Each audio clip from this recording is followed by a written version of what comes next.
Hello everyone, welcome back to my channel ಅಂತ ಹೇಳ್ತಾ ಎಲ್ಲರಿಗೂ ಆಯುಧ ಪೂಜೆಯ ಶುಭಾಶಯಗಳು. ಇವತ್ತು ಬೆಳಗ್ಗೆ ನಾನು ವ್ಲಾಗ್ನ ಶುರು ಮಾಡ್ತಿದ್ದೀನಿ. ಆಲ್ರೆಡಿ ಮನೆಯೆಲ್ಲ ಕ್ಲೀನಿಂಗ್ ಆಯಿತು.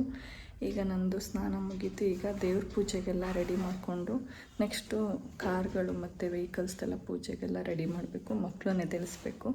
ಆಲ್ರೆಡಿ 7 ಆಗಿದೆ. ಬೇಗನೆ ಪೂಜೆ ಮುಗಿಸೋಣ ಅಂತ ಎಲ್ಲ ರೆಡಿ ಮಾಡ್ಕೊತಿದ್ದೀನಿ. ಈಗ ದೇವ್ರ ಪೂಜೆಗೆಲ್ಲ ರೆಡಿ ಮಾಡಿದ್ದಾಯಿತು. ಈಗ ನಾನು ಈ ರೀತಿ ರೆಡಿಯಾಗಿದ್ದೀನಿ. ಇಲ್ಲಿ ನೋಡ್ಬೋದು, ದೇವ್ರ ಮನೆಯಲ್ಲಿ ಇದ್ದರೆ ಸಿಂಪಲ್ಲಾಗಿ ಪೂಜೆಗೆಲ್ಲ ರೆಡಿ ಮಾಡಿ ಹಣ್ಣು ಹೂವು ಅರಿಶಿನ ಕುಂಕುಮ ಎಲ್ಲ ಇಟ್ಟಿದ್ದೀನಿ. ಎಲೆ ಅಡಿಕೆ ಮತ್ತು ಕಾಯಿ ಅದೆಲ್ಲ ಹೊರಗಡೆ ಪೂಜೆ ಮಾಡೋದಕ್ಕೆ ಇಟ್ಟಿದ್ದೀನಿ. ಹಾಗೆಯೇ ನಿಂಬೆಹಣ್ಣು, ಹೂಗಳು, ಹಣ್ಣುಗಳು ಮತ್ತು ಸ್ವೀಟ್ಸು, ಕಡಲೆಪುರಿ, ಮಿಕ್ಸ್ಚರು ಇದೆಲ್ಲ ಹೊರಗಡೆ ಗಾಡಿಗೆ ಪೂಜೆ ಮಾಡಬೇಕು. ಆಯ್ತು ಪೂಜೆ ಅಲ್ವ, ಅದಕ್ಕೆ ಅದೆಲ್ಲ ರೆಡಿ ಮಾಡ್ಕೊಂಡು ಇಟ್ಕೊಂಡಿದ್ದೀನಿ ಒಂದು ಕಡೆ. ಈಗ ಅನ್ವಿಕ್ ಆಲ್ರೆಡಿ ರೆಡಿಯಾಗಾಯಿತು. ಗ್ರೀಷ್ಮಂದು ರೆಡಿ ಆಯಿತು. ಇನ್ನೇನಿದ್ರು ಇನ್ನು ಪೂಜೆ ಶುರು ಮಾಡಬೇಕು. ಒಟ್ಟಾರೆಯಾಗಿ ಎಲ್ಲರೂ ರೆಡಿಯಾಗಾಯಿತು. ಪೂಜೆ ಸಾಮಾನು ರೆಡಿ ಮಾಡಿದ್ದಾಯಿತು. ಇನ್ನು ಹೊರಗಡೆ ವೆಹಿಕಲ್ಸ್ಗೆಲ್ಲ ವಿಭೂತಿ ಎಲ್ಲ ಹಚ್ಚಬೇಕು. ಅದಕ್ಕಿಂತ ಮೊದಲು ಮನೆ ಒಳಗಡೆ ಅಂದರೆ ಮಿಕ್ಸಿ, ಸ್ಟವ್ ಇರ್ಬೋದು, ಮತ್ತು ಮಿಷನ್ಸ್ಗಳಿರುತ್ತಲ್ಲ ಅದು, ಚಾಕು ಅಂದರೆ ಆಯುಧಗಳೆಲ್ಲನೂ ಇಟ್ಟು ಒಂದು ಕಡೆ ಅದಕ್ಕೆಲ್ಲ ಅರಿಶಿನ ಕುಂಕುಮ ಹಚ್ಚಿ ಪೂಜೆಗೆಲ್ಲ ರೆಡಿ ಮಾಡ್ಕೋಬೇಕು. ಅದನ್ನು ಇವಾಗ ರೆಡಿ ಮಾಡ್ಕೋತಾ ಇದ್ದೀವಿ.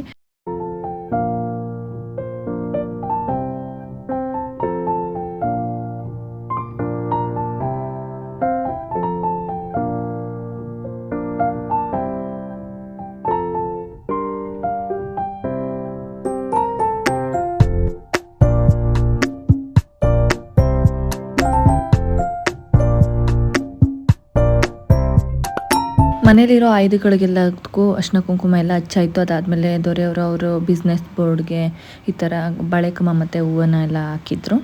ಕೊನೆಯದಾಗಿ ರಂಗೋಲಿನ ಬೆಳಿಗ್ಗೆನೇ ಬಿಟ್ಟಿದ್ದೆ. ಆ ಕಡೆ ಅನ್ವಿಕ್ ಅವ್ರ ಪಪ್ಪನ ಜೊತೆ ಅದೇನೋ ಕಾರ್ ರೆಡಿ ಮಾಡ್ತೀನಿ ಅಂತ ನಿಂತ್ಕೊಂಡಿದ್ದಾನೆ. ಆ ಕಡೆ ಇನ್ನು ಮುಗೀತು. ಅಲ್ಲಿ ತನಕ ಒಂದು 10 ನಿಮಿಷ ಫ್ರೀ ಇತ್ತಲ್ಲ, ಆ ರಂಗೋಲಿಗೆ ಸ್ವಲ್ಪ ಡಿಸೈನ್ ಮಾಡೋಣ, ಹಂಗೆ ಇರೋದಕ್ಕಿಂತ ಚೆನ್ನಾಗಿ ಕಾಣುತ್ತೆ ಅಂತ ಹೂವು ಹಾಕಿ ಈ ಥರ ಸಿಂಪಲಾಗಿ ಡಿಸೈನ್ ಮಾಡಿದೆ. ಸೈಡಿಗೆ ಪೂಜೆ ಮಾಡ್ತಿದ್ರೆ ಆ ಕಡೆ ಹೋಗೋಣ. ಈಗ ವೆಹಿಕಲ್ಸ್ಗಳಿಗೆ ವಿಭೂತಿ ಹಚ್ಚಿ ಅರಿಶಿನ ಕುಂಕುಮ ಹಚ್ತಾ ಇದ್ದೀನಿ. ಅಂದರೆ ಮುಂದ್ಗಡೆ ಎಂಟ್ರೆನ್ಸಲ್ಲಿರ್ಬೋದು, ಜೊತೆಗೆ ಚಕ್ರಗಳಿಗೆ, ಮೇಯ್ನಾಗಿ ಚಕ್ರಗಳಿಗೆ ಹಚ್ಚಬೇಕು. ಆಯುಧ ಪೂಜೆ ಅಂದ ತಕ್ಷಣ ಒಂದು ನೆನಪಾಗೋದು ಈ ನವರಾತ್ರಿ ಟೈಮಲ್ಲಿ ಮಾಡೋ ಅಂಥ 9ನೇ ದಿನ ಪೂಜೆ ಮಾಡೋದನ್ನು ಆಯುಧ ಪೂಜೆ ಅಂತ ಕರಿತೀವಿ. ಪುರಾಣಗಳ ಪ್ರಕಾರ ನಾವು ನೋಡೋದಾದರೆ ಯಾಕೆ ನಾವು ಆಯುಧ ಪೂಜೆ ಅಂತ ಸೆಲೆಬ್ರೇಟ್ ಮಾಡ್ತೀವಿ ಅಂತ, ಆಗಿನ ಕಾಲದಲ್ಲಿ ಈ ಕ್ಷತ್ರಿಯ ಜನರು ಇದ್ದರು, ಅವರೆಲ್ಲ ಯುದ್ಧಕ್ಕೆ ಹೋಗ್ತಿದ್ರಂತೆ. ಅವರು ವಿಜಯದಶಮಿ ಹಿಂದಿನ ದಿನ ಅಂದರೆ ಒಂದಿನ ಮುಂಚೆಯಾಗಿ ಅವರು ಯುದ್ಧಕ್ಕೆ ತಗೊಂಡೋಗೋ ಆಯುಧಗಳನ್ನೆಲ್ಲ ಇಟ್ಟು ಪೂಜೆ ಮಾಡ್ತಿದ್ರಂತೆ. ಅಂದರೆ ಆಯುಧನೆಲ್ಲ ಪೂಜೆ ಮಾಡಿಟ್ಟು ಅದಾದಮೇಲೆ ನಾವು ಯುದ್ಧಕ್ಕೆ ಹೋದರೆ ಅಲ್ಲಿ ವಿಜಯಿ ಆಗ್ತೀವಿ, ಅಂದರೆ ಗೆಲ್ತೀವಿ ಅನ್ನೋ ಒಂದು ನಂಬಿಕೆ ಇತ್ತು. ಅದರಿಂದ ಅದು ಅದೇ ರೀತಿ ಫಾಲೋ ಆಗ್ತಾ ಬಂತು ಅಂತ ಹೇಳ್ತಾರೆ ಪುರಾಣಗಳ ಪ್ರಕಾರ. ಅದೇ ರೀತಿ ನಾವು ಅಷ್ಟೇ ಈಗ ನಾವೆಲ್ಲರೂ ಸೆಲೆಬ್ರೇಟ್ ಮಾಡೋದು ಅಂತಂದರೆ ಅವ್ರವ್ರ ಮನೆಗಳಲ್ಲಿರೋ ಆಯುಧಗಳಾಗಿರ್ಬೋದು, ಅಥವಾ ವರ್ಕಿಂಗ್ ಪ್ಲೇಸ್ಗಳಲ್ಲಿರ್ಬೋದು, ಕಾರ್ಖಾನೆಗಳು ಅಂದರೆ ಫ್ಯಾಕ್ಟ್ರಿಗಳಲ್ಲಿರ್ಬೋದು, ಅಂಗಡಿಗಳಲ್ಲಿರ್ಬೋದು, ಅದ್ರ ಜೊತೆಗೆ ಈ ದೊಡ್ಡದು ಬಿಸ್ನೆಸ್ ಮೆನ್ಸ್ಗಳಿರ್ತಾರಲ್ವ, ಅವ್ರುಗಳು ಆ ಬಿಸ್ನೆಸ್ಗೆ ಸಂಬಂಧಪಟ್ಟಂತಹ ಇನ್ಸ್ಟ್ರೂಮೆಂಟ್ಸ್ಗಳಿರ್ಬೋದು. ಈಗ ಮ್ಯೂಸಿಕ್ ಕ್ಲಾಸ್ ಅಂದರೆ ಮ್ಯೂಸಿಕ್ ಇನ್ಸ್ಟ್ರೂಮೆಂಟ್ಸ್ಗಳಾಗ್ಬೋದು. ಹಾಗೆ ಕೃಷಿಗೆ ಅಂತಂದರೆ ಕೃಷಿಗೆ ಬಳಸೋ ವಸ್ತುಗಳಿರ್ಬೋದು. ಈ ರೀತಿ ಅವರವರ ವರ್ಕಿಂಗ್ ಪ್ಲೇಸ್ಗೆ ರಿಲೇಟೆಡ್ ಆಗಿರುವಂತಹ ಎಲ್ಲ ಆಯುಧಗಳಿಗೆ, ಜೊತೆಗೆ ಎಲ್ಲ ವೆಹಿಕಲ್ಸ್ಗಳಿಗೆ ಈ ಆಯುಧ ಪೂಜೆ ದಿನ ಪೂಜೆ ಮಾಡ್ತಾರೆ. ಈಗ ಎಲ್ಲ ವೆಹಿಕಲ್ಸ್ಗೂ ಅರಿಶಿನ ಕುಂಕುಮ ವಿಭೂತಿ ಹೂವು ಎಲ್ಲ ಹಾಕಿದ್ದಾಯಿತು. ಇದು ಪಾಂಡಾ ಸೈಕಲ್ಲು ಗ್ರೀಷ್ಮದು, ಮತ್ತು ಇದು ಗ್ರೀಷ್ಮ ಸೈಕಲೇ. ಅನ್ವಿಕ್ ಸೈಕಲ್ಲು ಊರಲ್ಲಿದೆ. ಅವನು ಊರಿಗೆ ಹೋದಾಗ ಆಟ ಆಡಬೇಕು ಅಂತ ಅಲ್ಲೇ ಬಿಟ್ಟು ಬಂದಿದ್ದಾನೆ. ಅದರಿಂದ ಅವರೇ ಅಲ್ಲಿ ಇವತ್ತು ಪೂಜೆ ಮಾಡಿರ್ತಾರೆ. ನಾನು ಅದಷ್ಟು ಮುಗಿಸ್ಕೊಂಡು ಈಗ ಪೂಜೆ ಮಾಡ್ತಾ ಇದ್ದೀವಿ.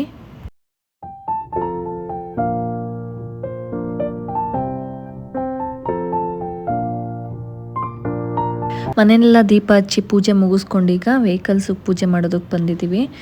ನಾವು ಲಾಸ್ಟ್ ಇಯರು ನಮ್ಮ ತೋಟದ ಮನೆಯಲ್ಲಿ ಪೂಜೆ ಮಾಡಿದ್ವಿ. ಆವಾಗ ನಮ್ಮ ಅತ್ತಿಗೆ ಮತ್ತು ಅತ್ತೆ ಮಾವ ಎಲ್ಲರೂ ಬಂದಿದ್ದರು, ಅವ್ರ ಮಕ್ಕಳು ಎಲ್ಲರೂ ಬಂದಿದ್ದರು. ಆದರೆ ಈ ವರ್ಷ ಅವರು ನವರಾತ್ರಿ ಪೂಜೆ ಮಾಡ್ತಿರೋದ್ರಿಂದ ಪೂಜೆ ಮುಗಿಸ್ಕೊಂಡು ನೆಕ್ಸ್ಟ್ ವೀಕ್ ಬರ್ತೀನಿ ಅಂತ ಹೇಳಿದ್ದಾರೆ.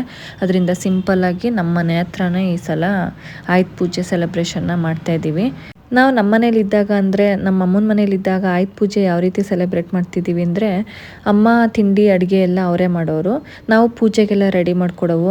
ಅಂದರೆ ನಮ್ಮ ಅಪ್ಪಂಗೆ, ಅಪ್ಪನ ಹತ್ರ ಒಂದು ಬಜಾಜ್ ಸ್ಕೂಟ್ರ್ ಇತ್ತು. ಇವಾಗ ಅದು ಅವರು ಚೇಂಜ್ ಮಾಡಿದ್ದಾರೆ. ತುಂಬ ವರ್ಷಗಳಿತ್ತು ಅವ್ರ ಹತ್ರ, ಒಂದು 20 ಇಯರ್ಸ್ ತನಕನೂ ಅದರಲ್ಲೇ ಇದ್ದಿದ್ದು. ಇನ್ನೂ ಜಾಸ್ತಿ ವರ್ಷ ಅನಿಸುತ್ತೆ, ಅಷ್ಟು ಕರೆಕ್ಟಾಗಿ ನೆನಪಿಲ್ಲ ನನಗೆ. ಹಿಂದಿನ ದಿನವೇ ಆ ವೆಹಿಕಲ್ನ ವಾಶ್ ಮಾಡಿರೋರು. ಮತ್ತು ಬೆಳಗ್ಗೆ ಎದ್ದು ಪೂಜೆಗೆಲ್ಲ ರೆಡಿ ಮಾಡ್ಕೊಳ್ಳೋರು. ಸ್ಕೂಟ್ರಿಗೆಲ್ಲ ಅರಿಶಿನ ಕುಂಕುಮ ವಿಭೂತಿ ಎಲ್ಲ ಹಚ್ಚಿ ಪೂಜೆಗೆ ರೆಡಿ ಮಾಡ್ಕೊಳ್ಳೋರು. ನಾನು ನನ್ನ ತಂಗಿ ಹಿಂದಿನ ದಿನವೇ ಹಬ್ಬಗಳು ಬಂತು ಅಂತಂದರೆ ರಾತ್ರಿಯೇ ದೊಡ್ಡದಾಗಿ ರಂಗೋಲಿ ಹಾಕಿ ಅದಕ್ಕೆ ಕಲರ್ಸ್ ಎಲ್ಲ ಹಚ್ತಿದ್ವಿ. ಪ್ರತಿ ಹಬ್ಬಕ್ಕೂ ಮಿಸ್ ಮಾಡ್ತಿರ್ಲಿಲ್ಲ. ಪ್ರತಿ ಸಲನೂ ಅಷ್ಟೇ ನೀಟಾಗಿ ರಂಗೋಲಿ ಎಲ್ಲ ಹಾಕ್ತಿದ್ವಿ. ಮತ್ತು ಬಾಗಿಲುಗಳಿಗೆ ತೋರಣ ಆಗಿರ್ಬೋದು, ದೇವ್ರ ಮನೆಯಲ್ಲೆಲ್ಲ ರೆಡಿ ಮಾಡ್ಕೊಡೋದು, ಆ ಥರ ಕೆಲಸಗಳೆಲ್ಲ ನಾನು ನನ್ನ ತಂಗಿ ಡಿಸ್ಟ್ರಿಬ್ಯೂಟ್ ಮಾಡಿಕೊಂಡು ಒಂದು ಕೆಲಸ ನಾನು ಒಂದು ಕೆಲಸ ಅವಳು ಆ ಥರ ಮಾಡ್ತಾಯಿದ್ವಿ.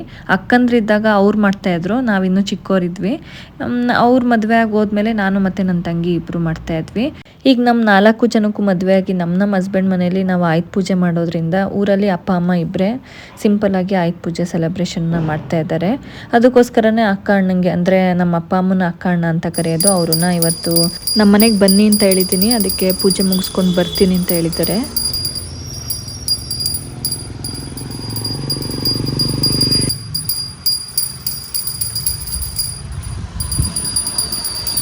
ಅವನು ಕೊಟ್ಬಿಟ್ಟು ನೀನು ಬೆಲ್ ಮಾಡಿ ಈಗ.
ಪೂಜೆ ಎಲ್ಲ ಮುಗೀತು. ಅದಾದಮೇಲೆ ಲಾಸ್ಟಲ್ಲಿ ಎಲ್ಲ ವೆಹಿಕಲ್ಸ್ಗೂ ಕಡಲೆಪುರಿ ಹಾಕ್ತಾಯಿದ್ದೀವಿ.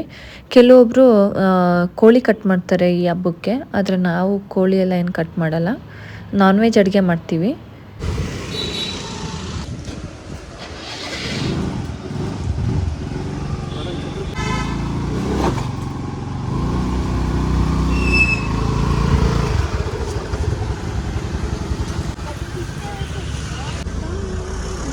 ಆಗಲೇ ಹೋಗಿ ಕುತ್ಕೊಂಡವ್ರೆ.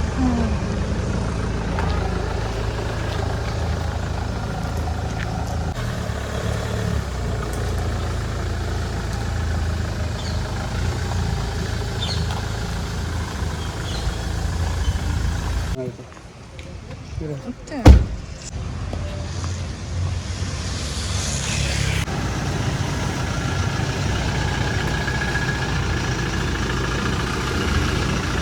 ಪೂಜೆ ಎಲ್ಲ ಮುಗೀತು. ಈಗ ದೇವಸ್ಥಾನಕ್ಕೆ ಹೋಗಿ ಬರಬೇಕು. ನಾವು ಪ್ರತಿ ವರ್ಷವೂ ಅಷ್ಟೇ ಆಯುಧ ಪೂಜೆ ಮುಗಿಸ್ಕೊಂಡು ಅದಾದಮೇಲೆ ಒಂದು ಮನೆ ಹತ್ರ ಇರೋ ದೇವಸ್ಥಾನಕ್ಕೆ ಹೋಗಿ ಬರ್ತೀವಿ. ಅದೇ ರೀತಿ ಈ ಸಲ ಚಾಮುಂಡೇಶ್ವರಿ ದೇವಸ್ಥಾನಕ್ಕೆ ಬಂದಿದ್ದೀವಿ.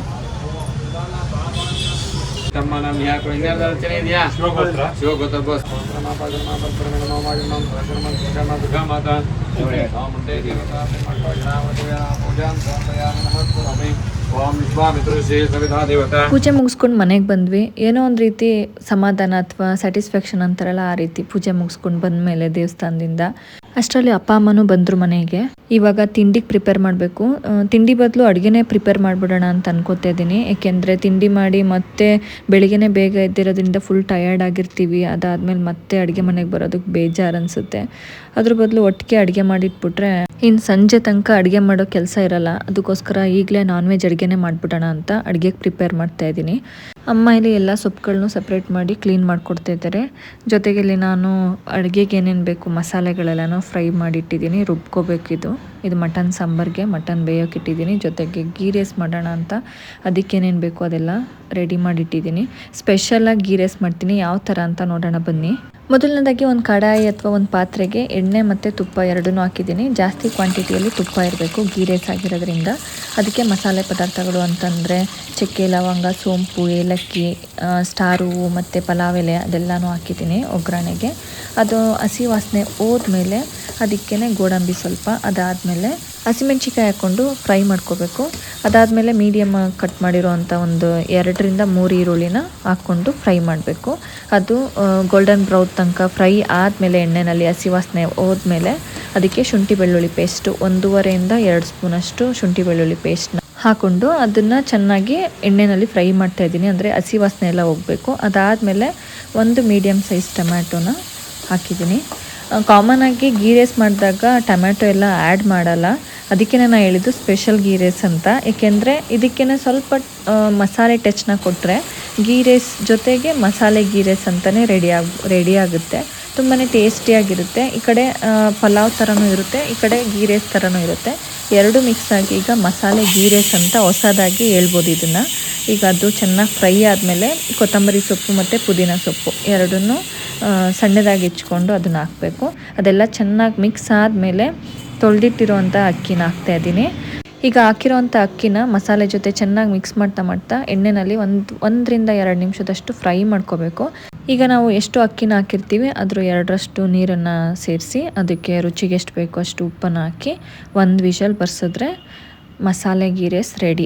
ಇದಾದಮೇಲೆ next chicken green pepper drain ಮಾಡ್ತಾಯಿದ್ದೀನಿ. ಇದಕ್ಕೆ 1 ಸ್ಪೂನಷ್ಟು ಆಯಿಲ್ ಹಾಕಬೇಕು. ಅದಾದಮೇಲೆ ಸಣ್ಣದಾಗಿ ಹೆಚ್ಚಿರುವಂಥ ಈರುಳ್ಳಿ ಹಾಕಬೇಕು ಅದು ಚೆನ್ನಾಗಿ ಫ್ರೈ ಆದಮೇಲೆ ಚಿಕನ್ನ ಹಾಕಬೇಕು. ಚಿಕನ್ ಹಾಕಿದ್ದಾದಮೇಲೆ ಅದಕ್ಕೆ ಒಂದು ಸ್ವಲ್ಪ ಉಪ್ಪು ಮತ್ತು ಅರಿಶಿನ ಹಾಕಿ ಅದು ಒಂದು 10 ನಿಮಿಷ ಚೆನ್ನಾಗಿ ಹಸಿ ವಾಸನೆ ಹೋಗೋ ತನಕ ಚೆನ್ನಾಗಿ ಫ್ರೈ ಮಾಡಬೇಕು. ಜೊತೆಗೆ ಈರುಳ್ಳಿ ಹಾಕ್ತೀವಲ್ಲ ಆವಾಗಲೇ 1-2 ಹಸಿಮೆಣ್ಸಿಕಾಯಿನೂ ಹಾಕ್ಕೋಬೇಕು. ಇವಾಗ ನಾನಿಲ್ಲಿ ಶುಂಠಿ, ಬೆಳ್ಳುಳ್ಳಿ, 1 ಹಿಡಿ ಆಗೋಷ್ಟು ಕೊತ್ತಂಬರಿ ಸೊಪ್ಪು, ಸ್ವಲ್ಪ ಪುದೀನ ಸೊಪ್ಪು, 1 ಹಸಿಮೆಣ್ಸಿನ್ಕಾಯಿ, ಜೊತೆಗೆ ಸ್ವಲ್ಪ ಪೆಪ್ಪರು ಅಂದರೆ ಕಾಳುಮೆಣಸು ಇದೆಲ್ಲನೂ ನುಣ್ಣಗೆ ಪೇಸ್ಟ್ ಮಾಡಿಕೊಂಡು ಈ ಚಿಕನ್ಗೆ ಸೇರಿಸ್ಕೊಂಡು ಒಂದು 10 ನಿಮಿಷ ಅಥವಾ ಒಂದು 5-6 ನಿಮಿಷ ಬೇಯಿಸ್ಕೋಬೇಕು. ಈಗ ನೀವಿಲ್ಲಿ ನೋಡ್ಬೋದು ಚಿಕನ್ ಎಷ್ಟು ಸಾಫ್ಟ್ ಆಗಿದೆ, ಜೊತೆಗೆ ಎಣ್ಣೆ ಎಲ್ಲ ತೇಲ್ಕೊಂಡಿದೆ ಅಂದರೆ ಒಂದು 95% ಅಷ್ಟು ಕುಕ್ಕಿಂಗ್ ಆಗಿದೆ ಅಂತ ಅರ್ಥ. ಈಗ ಕೊನೆಯದಾಗಿ 1 ಹಿಡಿಯಷ್ಟು ಕರ್ಬೇವಿನ ಸೊಪ್ಪನ್ನ ಹಾಕಬೇಕು. ಜೊತೆಗೆ ಪೆಪ್ಪರ್ ಪೌಡರನ್ನು ಹಾಕ್ತಾಯಿದ್ದೀನಿ. ಆಗಲೇ ನಾನು ಕಾಳು ಮೆಣಸನ್ನು ರುಬ್ಬೋದಕ್ಕೆ ಹಾಕಿದ್ದು, ಈಗ ಪೆಪ್ಪರ್ ಪೌಡರನ್ನು ಹಾಕ್ತಾ ಇರೋದು. ಈಗ ಎಲ್ಲ ಚೆನ್ನಾಗಿ ಮಿಕ್ಸ್ ಮಾಡಿಕೊಂಡು 1 ನಿಮಿಷ ಫ್ರೈ ಮಾಡಿಕೊಂಡ್ರೆ chicken green pepper dry ready ಆಯಿತು. ಮೇಲ್ಗಡೆ ಗಾರ್ನಿಷ್ಗೆ ಸ್ವಲ್ಪ ಕೊತ್ತಂಬರಿ ಸೊಪ್ಪನ್ನ ಹಾಕ್ತಾಯಿದ್ದೀನಿ. ನಾರ್ಮಲಾಗಿ ಮಾಡೋ ಪೆಪ್ಪರ್ ಡ್ರೈಗಿಂತ ಈ ಗ್ರೀನ್ ಪೆಪ್ಪರ್ ಡ್ರೈ ಸೂಪರ್ ಆಗಿರುತ್ತೆ. ಒಂದ್ಸಲ ಟ್ರೈ ಮಾಡಿ ಹೇಗಿದೆ ಅಂತ ತಿಳಿಸಿ. ಫೈನಲ್ ಆಗಿ ಹಬ್ಬದ ಅಡುಗೆ ರೆಡಿ ಆಯಿತು. ಮಟನ್ ಸಾಂಬಾರಿದು ಮಸಾಲೆ ಗೀ ರೈಸ್. ನೀವು ಒಂದ್ಸಲ ಟ್ರೈ ಮಾಡಿ ಚೆನ್ನಾಗಿರುತ್ತಾ ಇಲ್ವಾ ಅಂತ ಹೇಳಿ. ಅದಾದಮೇಲೆ ಚಿಕನ್ ಗ್ರೇವಿ ಜೊತೆಗೆ ಚಿಕನ್ ಗ್ರೀನ್ ಪೆಪ್ಪರ್ ಡ್ರೈ ರೆಡಿಯಾಗಿದೆ. ಹೀಗೆಲ್ಲರೂ ಊಟ ಮಾಡ್ತಾ ಇದ್ದಾರೆ. ಇವ್ರದ್ದೆಲ್ಲ ಊಟ ಆದಮೇಲೆ ನೆಕ್ಸ್ಟ್ ನಾನು ಊಟ ಮಾಡಬೇಕು. ಇದಿಷ್ಟು ಇವತ್ತಿನ ವ್ಲಾಗ್ ಆಗಿತ್ತು. ಈ ರೀತಿ ನಮ್ಮ ಮನೆಯಲ್ಲಿ ಆಯುಧ ಪೂಜೆನ ಸೆಲೆಬ್ರೇಟ್ ಮಾಡ್ತೀವಿ ಅಂತ ಹೇಳ್ತಾ ಇದಿಷ್ಟು ಇವತ್ತಿನ ವಿಡಿಯೋ ಆಗಿತ್ತು. ಈ ವಿಡಿಯೋ ನಿಮ್ಮೆಲ್ಲರಿಗೂ ಇಷ್ಟ ಆಗಿರುತ್ತೆ ಅಂತ ಅಂದ್ಕೊಳ್ತೀನಿ. ಇಷ್ಟ ಆಗಿದ್ರೆ ಲೈಕ್ ಮಾಡಿ. ಜೊತೆಗೆ ನೆಕ್ಸ್ಟ್ ವ್ಲಾಗಲ್ಲಿ ಮತ್ತೆ ಸಿಗೋಣ ಅಂತ ಹೇಳ್ತಾ ಥ್ಯಾಂಕ್ ಯು ಫಾರ್ ವಾಚಿಂಗ್.